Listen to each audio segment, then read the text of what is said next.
Look at the animal sleeping at your feet or resting its head on your lap right now. Your brain tells you it's a gentle, loyal companion, a member of your family.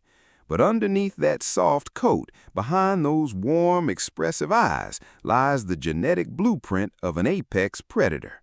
It is the direct descendant of the gray wolf, a highly structured pack-hunting carnivore that once ruled the freezing wilderness of the Ice Age. For the vast majority of human history, the wolf was the ultimate rival. It was the shadow in the trees, the howling terror in the dead of night, the beast that competed with our ancestors for the very same meat to survive. To invite such a predator near our children, to share our hard-won food with it, and to let it sleep beside us in the dark would have seemed like absolute madness. Yet today, we do exactly that. We buy them toys, we take them to parks, and we grieve them as deeply as we do our human relatives. And here's the most fascinating part of this story.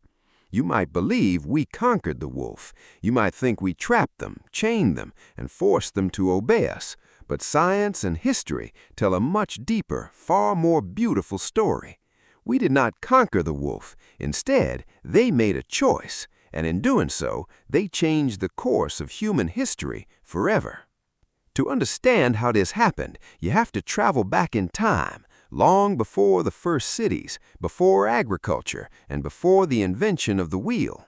Imagine a world locked in the grip of the last ice age, some 30,000 years ago. The earth is cold, dark, and unforgiving.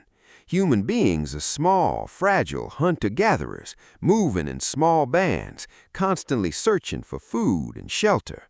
And traveling parallel to these humans, just out of sight in the shadows, are packs of wolves. Both species are fighting for the exact same resources. They hunt the same herds of mammoth, deer, and bison. They are bitter rivals, watching each other with mutual suspicion and fear. But then, a subtle shift begins to occur. Biologists believe that domestication did not start with humans capturing wolf pups to raise them as pets. A wild wolf pup raised by humans still grows up to be a wild wolf, driven by wild instincts that make it dangerous to keep in a camp. Instead, the initiative came from the wolves themselves. It started with a concept scientists call self-domestication.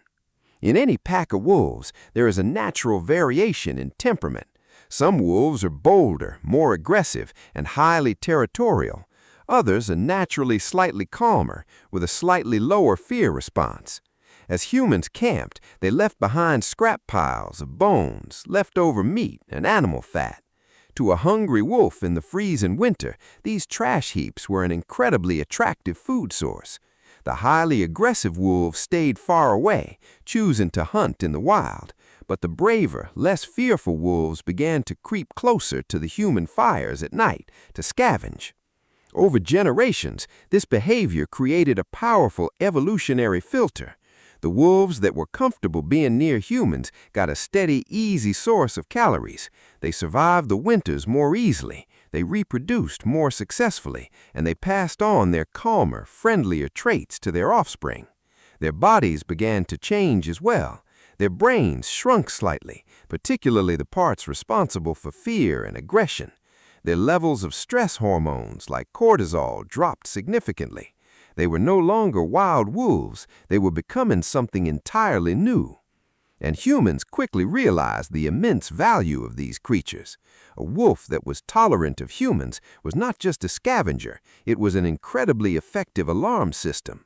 With their hypersensitive hearing and sense of smell, these early proto-dogs could detect approaching predators or rival tribes long before humans could. They would growl or bark, alerting the camp to danger. Soon, an unwritten alliance was formed. Humans provided safety, warmth, and food. The dogs provided protection, hunting assistance, and companionship. It was a partnership born in the freezing darkness of the Ice Age, built on mutual survival. But the story of dogs is fundamentally different from that of cats. While cats remain biologically almost identical to their wild ancestors, dogs signed a deep genetic contract with humanity. We did not just live alongside them, we began to actively shape them. As agricultural societies developed and human needs became more complex, we began to breed dogs for specific tasks.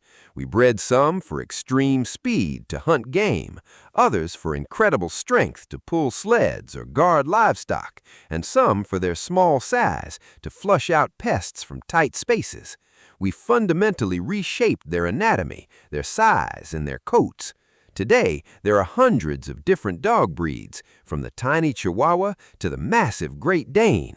Yet genetically, they are all the exact same species, and they all trace their lineage back to that single ancient ancestor. But the physical transformation is only half the story. The truly miraculous change occurred in their minds. Over thousands of years of living with us, dogs developed an uncanny, almost supernatural ability to understand human communication.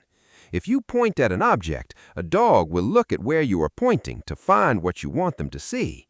This seems simple, but it's actually a highly sophisticated cognitive skill. Even chimpanzees, our closest genetic relatives, struggle to understand human pointing. Dogs can do it effortlessly because their survival depended on reading our gestures, our movements, and the tone of our voices. Furthermore, dogs are the only non-human animals that actively seek out eye contact with us. In the animal kingdom, and particularly among wolves, a direct stare is a threat, a challenge to fight. But dogs completely rewrote this behavioral code. When a dog looks into your eyes, it is not a threat, it is an act of deep connection. Neuroscientists have discovered that when a human and a dog look into each other's eyes, both of their brains release oxytocin, the exact same hormone that bonds a mother to her newborn baby. It's a biological feedback loop of affection. No other animal on the planet shares this specific chemical bond with us. This deep emotional alignment is why we call them man's best friend. Dogs evolved to depend on us, not just physically, but emotionally. They have an innate biological drive to please us, to cooperate with us, and to be part of our pack. While a cat's affection often feels like a rare privilege that must be earned, a dog's affection is a profound, unconditional gift. They don't care about your social status, your wealth, or your mistakes. To your dog, you are the center of the universe. In our modern, fast-paced world, this connection has become more vital than ever. We live in highly artificial environments, surrounded by concrete, asphalt, and glowing screens. We are more connected to the digital world than ever before, yet we are increasingly lonely, anxious, and disconnected from the natural world. But when you come home and your dog greets you at the door, spinning in circles with pure, unadulterated joy, all of that modern stress melts away. A dog doesn't care about your emails or your worries. They exist entirely in the present moment, offering a grounding, calming presence that lowers our blood pressure and brings us back to what is real. Perhaps the true magic of the dog is that they represent a bridge between our civilized world and the ancient wild. They are the only large predator we have successfully integrated into our homes, our beds, and our hearts. When you watch your dog chase a ball, guard your home, or curl up beside you when you're sad, you are witnessing an alliance that was forged in the campfires of the Ice Age.